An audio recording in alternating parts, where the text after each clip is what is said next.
Welcome to TechnoGeeks Innovations TGI DCT Coaching Center. This is Rupashri.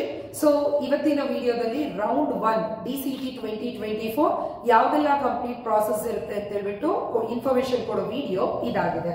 So round 1 ಅಲ್ಲಿ ಏನಾಗಿರುತ್ತೆ, first document verification ಆಗಿರುತ್ತೆ. Document verification ಆದ ನಂತರ ನಿಮಗೆ ಡಾಕ್ಯುಮೆಂಟ್ ವೆರಿಫೈಡ್ ಲಿಸ್ಟ್ ನಿಮ್ಮ ಹತ್ರ ಇರ್ತದೆ ಸ್ಟೂಡೆಂಟ್ಸ್. ಸೊ ಹೇಗಿರುತ್ತೆ ಅಂತ ಹೇಳಿ ನಾನು ತೋರಿಸ್ತೀನಿ. ಸೊ ಅದಾದ ನಂತರ ಅಲ್ಲಿ ನಿಮ್ಗೆ ಯಾವ್ದೆಲ್ಲ ಎಲಿಜಿಬಲ್ ರಿಸರ್ವೇಶನ್ಸ್ ಗಳಿದೆ ಅದು ಕೂಡ ನಿಮ್ಗೆ ಟಿಕ್ ಮಾಡಿ ಕೊಟ್ಟಿರ್ತಾರೆ.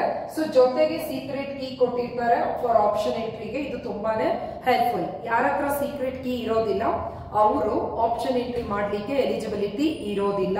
ಅಂದ್ರೆ ನೀವು ಡಾಕ್ಯುಮೆಂಟ್ ವೆರಿಫಿಕೇಶನ್ ಆಗಿದೆ ಅನ್ನೋದಕ್ಕೆ proof is your secret key ಆಗಿರುತ್ತೆ. ಈ ಸೀಕ್ರೆಟ್ ಕೀನ ಶೇರ್ ಮಾಡೋ ಹಾಗಿಲ್ಲ. ಏನಕ್ಕೆ ಅಂದ್ರೆ ನೀವೇನಾದ್ರೂ ಶೇರ್ ಮಾಡಿದ್ರೆ ನಿಮ್ ಫ್ರೆಂಡ್ಸ್ ಹೋಗಿ ಅಲ್ಲಿ ನೀವು ಆಪ್ಷನ್ ಎಂಟ್ರಿ ಏನ್ ಕೊಟ್ಟಿರ್ತೀರಾ ಅವ್ರು ಅದನ್ನ ಚೇಂಜ್ ಮಾಡುವ ಸಾಧ್ಯತೆ ಇರುತ್ತೆ. ಸೊ ಹಾಗಾಗಿ ನಿಮ್ ಸೀಕ್ರೆಟ್ ಕೀನ ನೀವು ಯಾರಿಗೂ ಶೇರ್ ಮಾಡ್ಕೋಬೇಡಿ. ಓಕೆ, ಸೊ ಈಗ ಡಾಕ್ಯುಮೆಂಟ್ ವೆರಿಫಿಕೇಶನ್ ಲಿಸ್ಟ್ ಈ ರೀತಿ ಇರ್ತದೆ ಸ್ಟೂಡೆಂಟ್ಸ್. ಸೊ ನೀವಿಲ್ಲಿ ಅಬ್ಸರ್ವ್ ಮಾಡಬಹುದು. ಸೊ ನೀವಿಲ್ಲಿ ಡಾಕ್ಯುಮೆಂಟ್ ವೆರಿಫಿಕೇಶನ್ ಏನಿದೆ ಅಲ್ವಾ, ಓಕೆ, ಸೊ ನಾನು ಇಲ್ಲಿ ತೋರಿಸ್ತೀನಿ. ಡಾಕ್ಯುಮೆಂಟ್ ವೆರಿಫಿಕೇಶನ್ ಡಾಕ್ಯುಮೆಂಟ್ ಲಿಸ್ಟ್ ಗಳನ್ನ ಅವ್ರು ನಿಮ್ಗೆ ಪ್ರೊವೈಡ್ ಮಾಡಿದ್ದಾರೆ. ಯಾವ್ದೆಲ್ಲ ಡಾಕ್ಯುಮೆಂಟ್ಸ್ ಲಿಸ್ಟ್ ಗಳು ನಿಮ್ಗೆ ಸಿಗುತ್ತೆ, ಯಾವ್ದೆಲ್ಲ ರಿಸರ್ವೇಶನ್ಸ್ ಗಳು ಸಿಗುತ್ತೆ. ಸೊ ಇಲ್ಲಿ ನಿಮ್ಗೊಂದು ಸೀಕ್ರೆಟ್ ಕೀನ ಕೊಟ್ಟಿರ್ತಾರೆ. ಈ ಸೀಕ್ರೆಟ್ ಕೀನ ನಿಮ್ಗೆ ಕೆಇ ಅವರು ಆಪ್ಷನ್ ಎನೇಬಲ್ ಲಿಂಕ್ ಆಗಿದೆ ಅಂತ ಹೇಳ್ಬಿಟ್ಟು ಒಂದು ನೋಟಿಫಿಕೇಶನ್ ಬರುತ್ತೆ. ಅದು ಬಂದಾಗ ಏನ್ ಮಾಡ್ತೀರಾ, ನೀವು ಲಿಂಕ್ ಒಳಗಡೆ ಹೋದಾಗ ಅಲ್ಲಿ ನಿಮ್ಗೆ ಕೇಳುತ್ತೆ ನಿಮ್ ಆಸ್ ಯೂಶುವಲ್ ನಿಮ್ ಯೂಸರ್ ಐಡಿ, ನಿಮ್ ಪಾಸ್ವರ್ಡ್ ಪ್ಲಸ್ ಒಂದ್ ಸೀಕ್ರೆಟ್ ಕೀನ ಎಂಟ್ರಿ ಮಾಡ್ರಿ ಅಂತ ಕೇಳ್ತಾರೆ. ಆವಾಗ ಈ ಸೀಕ್ರೆಟ್ ಕೀನ ನೀವು ಎಂಟರ್ ಮಾಡಬೇಕು. ಸೊ ಎಂಟರ್ ಮಾಡಿದ್ರೆ obviously first step is your document verification. Option ಎಂಟ್ರಿಗೆ ಸೀಕ್ರೆಟ್ ಕೀನ ಹೆಲ್ಪ್ ತಗೊಳ್ತೀರಾ.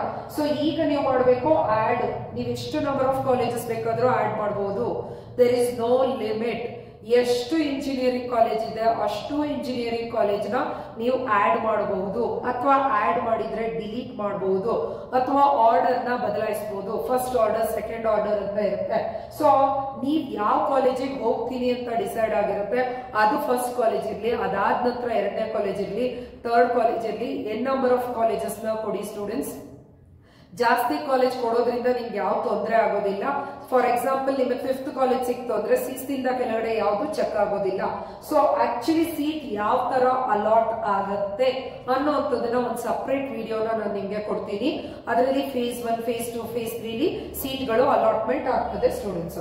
ಸೊ ಈಗ ನಿಮ್ಗೆ ಲಾಸ್ಟ್ ಡೇಟ್ ಅಂಡ್ ಟೈಮ್ ಇರುತ್ತೆ. ಆ ಲಾಸ್ಟ್ ಡೇಟ್ ಟೈಮ್ ಒಳಗೆ ನೀವು ಎಸ್ಸರಿ ಬೇಕಾದ್ರೂ ಆಡ್ ಮಾಡಬಹುದು, ಡಿಲೀಟ್ ಮಾಡಬಹುದು, ಆರ್ಡರ್ ಚೇಂಜ್ ಮಾಡಬಹುದು. ಅವ್ರು ಏನ್ ನಿಮಗೆ ಒಂದು ಡೇಟ್ ಕೊಟ್ಟಿರ್ತಾರೆ, ಆ ಡೇಟ್ ಆದ ನಂತರ ನೀವು ಲಾಸ್ಟ್ ಆಗಿ ಏನ್ ಅಪ್ಡೇಟ್ ಆಗಿರುತ್ತೆ ಅದೇ ನಿಮ್ಗೆ ಫೈನಲ್ 1 ಆಗಿರುತ್ತೆ.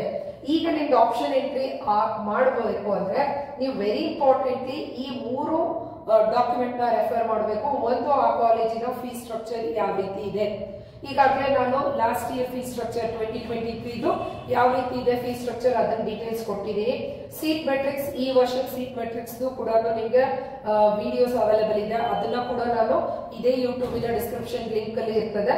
ಇಲ್ಲಿ engineering college cut off last year ಯಾವ ರ್ಯಾಂಕಿಂಗಿಗೆ ಆ ಕಾಲೇಜಿನ ಪರ್ಟಿಕ್ಯುಲರ್ ಬ್ರಾಂಚ್ ಎಲ್ಲಿಗೆ ಸ್ಟಾಪ್ ಆಗಿದೆ ಅಂತ ಹೇಳ್ಬಿಟ್ಟು ಇದೆ. ಈ 3 ಡಾಕ್ಯುಮೆಂಟ್ ನ ರೆಫರೆನ್ಸ್ ನ ತಗೊಂಡು ನೀವು ಆಪ್ಷನ್ಸ್ ಗಳನ್ನ ಎಂಟ್ರಿ ಮಾಡಬೇಕು with in the date and time.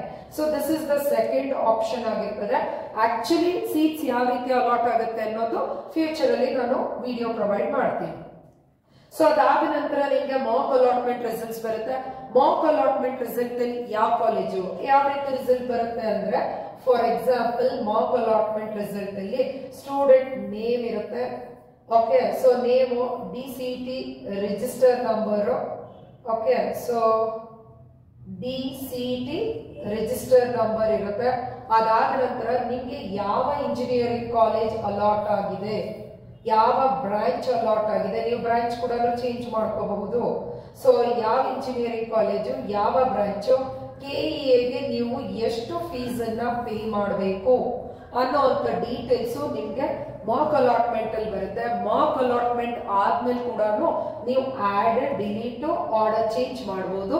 This is your last change for this year. ಇದಾದ ನಂತರ ಯಾವುದೇ ರೀತಿ ಚೇಂಜ್ ಮಾಡ್ಲಿಕ್ಕೆ ಬರೋದೇ ಇಲ್ಲ. ಹಾಗಾಗಿ ಇದು ಲಾಸ್ಟ್ ಆಪ್ಷನ್. ಮಾಕ್ ಅಲಾಟ್ಮೆಂಟ್ ಅಂದ್ರೆ ಏನು ಅಂತ ಒಂದು ಕಂಪ್ಲೀಟ್ ಸಪರೇಟ್ ವಿಡಿಯೋನೇ ಕೊಡ್ತೀನಿ. ಸೊ ಅದರಲ್ಲಿ ನೀವು ಡೀಟೇಲ್ಸ್ ನೋಡ್ಕೊಳ್ರಿ. So last date and time ಒಳಗಡೆ ಮಾಕ್ ಅಲಾಟ್ಮೆಂಟ್ ರಿಸಲ್ಟ್ ನ ನೀವು ಬೇಕಂದ್ರೆ ಎಡಿಟ್ ಮಾಡ್ಕೊಳ್ಳಿ. ಅದಾದ ನಂತರ ನಿಮ್ಗೆ ಫೋರ್ತ್ ಪ್ರೊಸೀಜರ್ ಅಲ್ಲಿ ಫಸ್ಟ್ ರೌಂಡ್ ರಿಸಲ್ಟ್ಸ್ ಅನೌನ್ಸ್ ಆಗುತ್ತೆ. ಸೇಮ್ ಫಸ್ಟ್ ರೌಂಡ್ ರಿಸಲ್ಟ್ ಇದೇ ರೀತಿ ಅನೌನ್ಸ್ಮೆಂಟ್ ಬರುತ್ತೆ. ನೇಮು, DCT, ರಿಜಿಸ್ಟರ್ ನಂಬರು, ಯಾವ ಕಾಲೇಜು, ಯಾವ branch. So this is the final one. So ಈಗ ನಿಮ್ಮ ಹತ್ರ 4 ಆಪ್ಷನ್ಸ್ ಇರುತ್ತೆ. Choice 1, choice 2, choice 3, choice 4. Out of 4 ಯಾವ್ದಾದ್ರು ಒಂದು ಚಾಯ್ಸಸ್ ಅನ್ನ ನೀವು ಕ್ಲಿಕ್ ಮಾಡ್ಲೇಬೇಕಾಗತ್ತೆ. ಸೊ ಚಾಯ್ಸ್ 1 ಯಾರೆಲ್ಲ ಕ್ಲಿಕ್ ಮಾಡ್ತೀರಾ ಅವರು ರೌಂಡ್ 1 ಅಲ್ಲಿ ಪಾರ್ಟಿಸಿಪೇಟ್ ಮಾಡ್ದಂಗೆ ಮುಗೀತು. ನಿಮ್ ರೌಂಡ್ 1 ಮುಗ್ದೋಗ್ಬಿಡುತ್ತೆ. ಚಾಯ್ಸ್ 1 ಕ್ಲಿಕ್ ಮಾಡಿದ್ರೆ.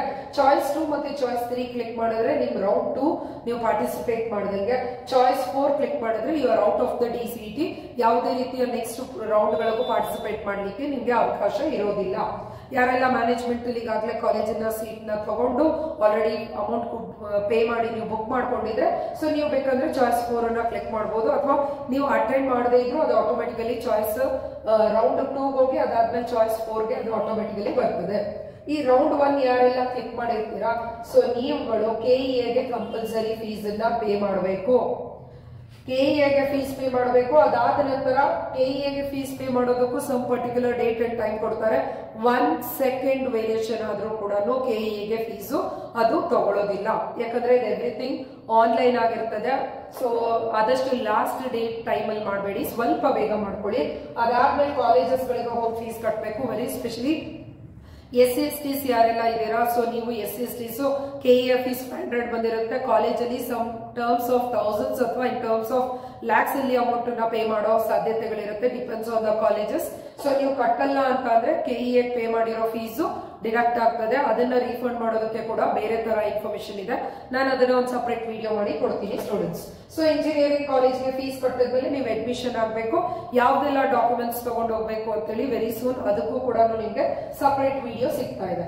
ಇನ್ನು ರೌಂಡ್ 2 ಯಾರೆಲ್ಲ ಚಾಯ್ಸ್ 2, ಚಾಯ್ಸ್ 3 ಕ್ಲಿಕ್ ಮಾಡಿದೀರಾ ಅವ್ರಿಗೆ ನಿಮ್ಗೆ ರೌಂಡ್ 2 ಪಾರ್ಟಿಸಿಪೇಟ್ ಮಾಡೋದಂಗೆ. KEA ಮಾತ್ರ ಯಾರೆಲ್ಲ ಚಾಯ್ಸ್ 2 ಕ್ಲಿಕ್ ಮಾಡಿದೀರಾ ಸೊ ಅವರು KEA ಗೆ ಫೀಸ್ ಅನ್ನ ಪೇ ಮಾಡಬೇಕು. ಆದ್ರೆ ಕಾಲೇಜ್ಗೆ ಫೀಸ್ ಅನ್ನ ಪೇ ಮಾಡೋ ಹಾಗಿಲ್ಲ. ಅಂದ್ರೆ ನೀವು ರೌಂಡ್ 2 ರಿಸಲ್ಟ್ ಬರೋವರೆಗೂ you need to wait. Round 2 result ಬಂದ ಮೇಲೆ ನಿಮ್ಗೆ ಆ ಕಾಲೇಜ್ ಇಷ್ಟ ಇದ್ರೆ ನೀವು ಆ ಕಾಲೇಜ್ ಜಾಯಿನ್ ಆಗ್ಬೋದು ಅಥವಾ ನೀವು KEA ಇಂದ ಕಂಪ್ಲೀಟ್ಲಿ ಹೊರಗೆ ಬರ್ಬೋದು. ಸೊ ಥರ್ಡ್ ರೌಂಡ್ ಇರುತ್ತಾ ಇರಲ್ವಾ ಅಂತ ಹೇಳ್ಬಿಟ್ಟು ಹೇಳೋದು ಡೌಟ್ ಇದೆ. For the first time in the history DCT 2022 ಅಲ್ಲಿ ಥರ್ಡ್ ರೌಂಡ್ ನ ರಿಲೀಸ್ ಮಾಡಿದ್ರು, ಯಾವುದೇ ನೋಟಿಫಿಕೇಶನ್ ನ ಪ್ರೊವೈಡ್ ಮಾಡದಲೆ. ಸೊ ಹಾಗಾಗಿ ಈ ವರ್ಷ ರಿಲೀಸ್ ಮಾಡ್ತಾರೋ ಇಲ್ವಾ ಅಂತ ಗೊತ್ತಿಲ್ಲ ಸ್ಟೂಡೆಂಟ್ಸ್. ಓಕೆ, ಇನ್ನು ಯಾರೆಲ್ಲ ಚಾಯ್ಸ್ 3 ಕ್ಲಿಕ್ ಮಾಡಿದೀರಾ ಅವರಿಗೆ KEAಗೂ ಫೀಸ್ ಅನ್ನ ಪೇ ಮಾಡೋದಿಲ್ಲ, ಕಾಲೇಜ್ಗೆ ಕೂಡ ಫೀಸ್ ಪೇ ಮಾಡೋದಿಲ್ಲ. ಸೊ ಕ್ಲಿಯರ್ ಆಗಿದೆ. ಚಾಯ್ಸ್ 1 KEA ಕಾಲೇಜ್ ಎರಡು ಫೀಸ್ ಕಟ್ಟಬೇಕು. ಚಾಯ್ಸ್ 2 KEA ಫೀಸ್ ಕಟ್ಟಬೇಕು, ಕಾಲೇಜಿಗೆ ಫೀಸ್ ಕಟ್ಟಂಗಿಲ್ಲ. ಚಾಯ್ಸ್ 3 KEAಗೂ ಕಟ್ಟಾಗಿಲ್ಲ, ಕಾಲೇಜ್ಗೂ ಕಟ್ಟ ಹಾಗಿಲ್ಲ. Seat matrix, new seat matrix ನ ರಿಲೀಸ್ ಮಾಡ್ತಾರೆ. ಅಂದ್ರೆ ರೌಂಡ್ 1 ಅಲ್ಲಿ ಯಾರೆಲ್ಲ ಕಾಲೇಜಸ್ ನ ತಗೊಂಡಿದ್ದಾರೆ ಆ ಕಾಲೇಜಸ್ ನ ಸೀಟ್ ನ ಬಿಟ್ಟು ಉಳಿದಿದ್ರ ಸೀಟ್ಸ್ ಅಥವಾ ಯಾವ್ದಾದ್ರು ರಿಸರ್ವೇಶನ್ ಸೀಟ್ಸ್ ಗಳನ್ನ ಯಾರಾದ್ರೂ ತಗೊಳ್ದಲೆ ಅವೇನಾದ್ರೂ ಉಳಿದಿದ್ರೆ, ಸಪೋಸ್ ಕಾಲೇಜ್ ಸೆಲೆಕ್ಟ್ ಮಾಡ್ಕೊಂಡು KEA ಗೆ ಫೀಸ್ ಕಟ್ಟದಲೆ ಏನಾದ್ರು ಸೀಟ್ ಉಳಿದಿದ್ರೆ ಒಟ್ಟಾರೆ ಉಳಿದಿರೋ ಸೀಟ್ ನ ನೆಕ್ಸ್ಟ್ ಸೀಟ್ ಮೆಟ್ರಿಕ್ಸ್ ಅಲ್ಲಿ ರಿಲೀಸ್ ಆಗ್ತದೆ. Based on the seat matrix ಮತ್ತೆ ಹೊಸದಾಗಿ ನೀವು ಆಪ್ಷನ್ ಎಂಟ್ರಿ ಮಾಡಬೇಕು. ಲೈಕ್ ಈಗ ಹೆಂಗೆ ಆಫ್ಟರ್ ಡಾಕ್ಯುಮೆಂಟ್ ವೆರಿಫಿಕೇಶನ್ ಮಾಡ್ತಾ ಇದ್ದೀರಾ ಅದೇ ರೀತಿ ಹೊಸ ಆಪ್ಷನ್ ಎಂಟ್ರಿ ಮಾಡಬೇಕು. ಅದಾದ್ಮೇಲೆ ರೌಂಡ್ 2 ರಿಸಲ್ಟ್ ನ ವೇಟ್ ಮಾಡಬೇಕು. ರಿಸಲ್ಟ್ ಬಂದ ಮೇಲೆ ನೀವು KEAಗೂ ಫೀಸ್ ಕಟ್ಟಬೇಕು, ಕಾಲೇಜ್ಗೂ ಫೀಸ್ ಕಟ್ಟಿ ಅಡ್ಮಿಷನ್ ಆಗ್ಬೇಕು. ಸೊ ಇದೆಲ್ಲ ಆದ್ಮೇಲೆ ನೀವು ಯಾವುದೇ ರೌಂಡ್ ಅನ್ನ ಪಾರ್ಟಿಸಿಪೇಟ್ ಮಾಡಿದ್ರು ಕೂಡ ನೀವು KEA ವೆಬ್ಸೈಟ್ ಗೆ ಹೋಗ್ಬಿಟ್ಟು you have join the college ಅಥವಾ you have discontinue the college ಅಂತ ಹೇಳ್ಬಿಟ್ಟು ನೀವು ಒಂದು ಪ್ರಾಪರ್ ಅಕ್ನಾಲೆಜ್ಮೆಂಟ್ ಅನ್ನ ಕೊಟ್ಟು ನೀವು KEA ಪ್ರಾಸೆಸ್ ನ ಕಂಪ್ಲೀಟ್ ಆಗಿ ಮುಗಿಸಿ ಹೊರಗೆ ಬರ್ಬೇಕಾಗುತ್ತೆ ಸ್ಟೂಡೆಂಟ್ಸ್. ಇನ್ನು ಇದರಲ್ಲಿ ಸಾಕಷ್ಟು ವ್ಯಾಲಿಡ್ ಇನ್ಫಾರ್ಮೇಶನ್ಸ್ ಗಳು, ಡೆಪ್ತ್ ಇನ್ಫಾರ್ಮೇಶನ್ಸ್ ಗಳಿದೆ. ಅದಕ್ಕೆ ಸಪರೇಟ್ ವಿಡಿಯೋಸ್ ಗಳು ಬರ್ತದೆ. ಈಗಾಗಲೇ ಸಾಕಷ್ಟು ಯೂಟ್ಯೂಬ್ ವಿಡಿಯೋಸ್ ಗಳನ್ನ ರಿಲೀಸ್ ಮಾಡಿದೀವಿ. ಅದನ್ನೆಲ್ಲ ಯೂಟ್ಯೂಬ್ ಡಿಸ್ಕ್ರಿಪ್ಷನ್ ಬಾಕ್ಸ್ ಅಲ್ಲಿ ಇದೆ, ನೀವು ಹೋಗಿ ಚೆಕ್ ಮಾಡಬಹುದು. ಸೊ ನಿಮ್ಗೆ CT ರ್ಯಾಂಕ್ ತೆಗೆಯೋದು ಎಷ್ಟು ಇಂಪಾರ್ಟೆಂಟ್, ಕಾಲೇಜ್ ಸೆಲೆಕ್ಷನ್ ಮಾಡ್ಕೊಳ್ಳೋದು ಅದಕ್ಕಿಂತ ಹೆಚ್ಚು ಇಂಪಾರ್ಟೆಂಟ್. ಯಾಕಂದ್ರೆ ಕಾಲೇಜ್ಗೋಸ್ಕರನೇ ನೀವು ಓದ್ಬಿಟ್ಟು ರ್ಯಾಂಕ್ ತೆಗ್ದಿದ್ದೀರಾ. ಆ ತೆಗ್ದಿರೋ ರ್ಯಾಂಕ್ ಅನ್ನ ನೀವು ಸರಿಯಾದ ಆಪ್ಷನ್ ಎಂಟ್ರಿ ಮಾಡದೆ ಹೋದ್ರೆ ನೀವು ಇಷ್ಟು ದಿನ ಹಾಕಿರೋ ಎಫರ್ಟ್ ಗೆ ದರ್ ಇಸ್ ನೋ ಯೂಸ್. ಈಗ ತೆಗ್ದಿರೋ ರ್ಯಾಂಕು ಮತ್ತೆ ಮುಂದಿನ ವರ್ಷಕ್ಕೆ ರಿಪೀಟ್ ಯೂಸ್ ಆಗಲ್ಲ. ಮತ್ತೆ ಹೊಸದಾಗಿ ನೀವು CT ಬರೆದು ಹೊಸ ರ್ಯಾಂಕ್ ಅನ್ನ ತಗೋಬೇಕು. ಹಾಗಾಗಿ ಆಪ್ಷನ್ ಎಂಟ್ರಿ ಅನ್ನೋದು ವೆರಿ ಇಂಪಾರ್ಟೆಂಟ್ ರೋಲ್ ಅನ್ನ ಪ್ಲೇಸ್ ಮಾಡುತ್ತೆ. ಹಾಗಾಗಿ ಕರೆಕ್ಟ್ ಆಗಿ ಯೋಚನೆ ಮಾಡಿ ಕಾಲೇಜನ್ನ ಆಪ್ಷನ್ ಎಂಟ್ರಿ ಮಾಡ್ಕೊಳ್ಳಿ. ಅದರ್ವೈಸ್ 1 ಇಯರ್ ಲಾಸ್ ಆಗ್ಬೇಕಾಗತ್ತೆ. ಅದರ್ವೈಸ್ ನೀವು ಪೇಮೆಂಟ್ ಸೀಟಿಗೆ ಹೋಗಿ 3 ವರ್ಷ ಅತಿ ಹೆಚ್ಚು ಫೀಸ್ ಅನ್ನ ಪೇ ಮಾಡಬೇಕಾದಂತ ಸಿಚುಯೇಷನ್ ಅರೈಸ್ ಆಗಬಹುದು ಸ್ಟೂಡೆಂಟ್ಸ್.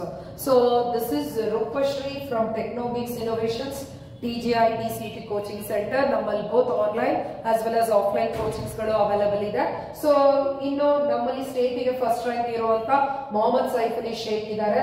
ಸೊ ನಮ್ಮಲ್ಲಿ ಬಿಲೋ 100 ಅಲ್ಲಿ 4, ಬಿಲೋ 500 ಅಲ್ಲಿ 21. ಸೊ ಇದು ನಮ್ಮ DCT ರ್ಯಾಂಕಿಂಗ್ ಸ್ಟಾಟಿಸ್ಟಿಕ್ಸ್ 2023 ಇದು. ಸೊ 2024 ನ ವೆರಿ ಸೂನ್ ನಾವು ರಿಲೀಸ್ ಮಾಡ್ತಿದ್ದೀವಿ. Not only CET, even in the KPTCL, PWD coaching ಅಲ್ಲಿ ಕೂಡ ದಿ ಬೆಸ್ಟ್ ರ್ಯಾಂಕಿಂಗ್ ಗಳನ್ನ ತಗೊಂಡು ಈಗಾಗಲೇ ಸೆಲೆಕ್ಷನ್ ಆಗಿ JEE ವರ್ಕ್ ಮಾಡ್ತಾ ಇದ್ದಾರೆ. ನಮ್ಮ ಟೆಕ್ನೋಗಿಕ್ಸ್ ಇನ್ನೋವೇಷನ್ಸ್ ನಲ್ಲಿ ಕೋಚಿಂಗ್ ನ ಜಾಯಿನ್ ಆಗೋ ಇಂಟ್ರೆಸ್ಟ್ ಇರೋರು ಇಲ್ಲಿ ಮೆನ್ಷನ್ ಮಾಡಿರೋ ನಂಬರ್ಸ್ ಗಳಿಗೆ ಕಾಲ್ ಮಾಡೋದ್ರ ಮೂಲಕ ನೀವು ಅಡ್ಮಿಷನ್ ನ ತಗೋಬಹುದು. Please refer your juniors to join Technogeeks innovations. This is Rupashree from Technogeeks innovations TGI.